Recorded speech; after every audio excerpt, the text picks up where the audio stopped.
Anem a fer un tutorial molt breu sobre aquest programa.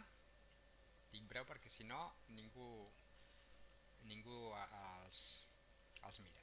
Llavors aquí tenim el programa aquest que serveix per fer animacions. Aquí tenim les eines de dibuix, aquí podem crear capes i aquí anem afegint frames o diapositives o com li vulgueu dir. Llavors se tracta d'anar dibuixant en cada frame un dibuixet i que l'altre sigui la seqüència de l'anterior. Anem a posar un exemple, agafaríem per exemple aquesta eina i anem a fer, per aquí podem ampliar, fer-lo més o fer-lo més prim. En aquest cas, tornem a començar, li diem que no, anem a fer un exemple de dibuix. Posem que tenim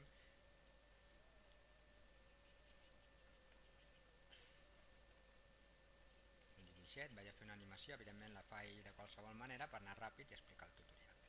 Aquí tinc el primer dibuix, per afegir un frame clico aquí, mesura el dibuix anterior, perquè em surti el dibuix anterior, si us fixeu era clicar aquí, llavors mesura l'anterior que ens serveix a mi de referència. Llavors era procurar, per exemple, si vull que es mogui aquesta cama, doncs faig així.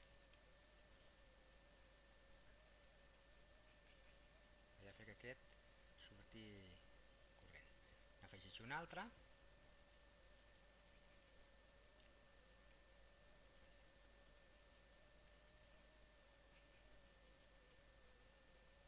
n'afegeixo un altre,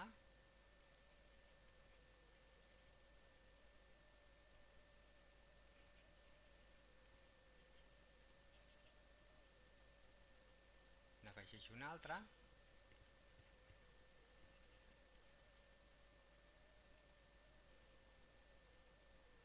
aquí em tenia d'haver mogut perquè si no és com si no es mogués. N'afegeixo un altre, ara sí que farem que es mogui.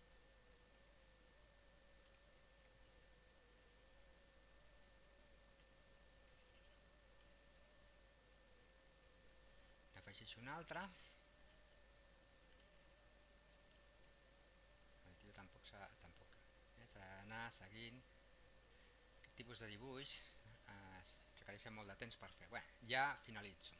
Per finalitzar simplement miro com m'han quedat els dibuixos, clico aquí a play i aquí tinc els dibuixos. Si us fixeu mesura el dibuix anterior per treure'l, clico aquí i torno a aplicar el play perquè es repeteixi la seqüència de forma continuada.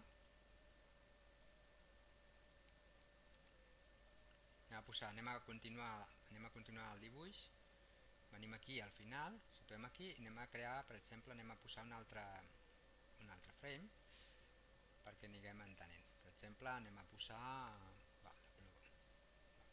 posaríem un, ja sé que ara no ve que l'anterior, posaríem un altre, posaríem un altre, posaríem un altre, posaríem un altre, bé, i així successivament.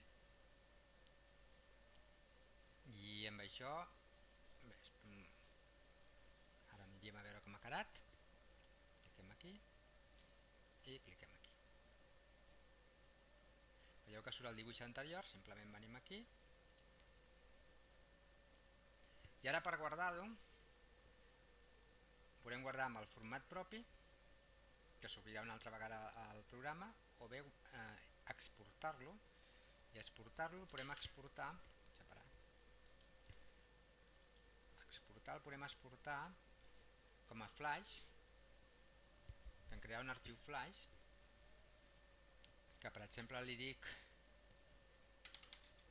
dip, ho guardo aquí a biblioteca documents, aquest arxiu flash m'ajuda la compressió, li dono la que em dona per defecte i per obrir aquest arxiu flash utilitzo un navegador qualsevol, fitxer, obre un fitxer i és aquest d'aquí i ja el tinc. Bé, i això és el tutorial bàsic d'aquest programa.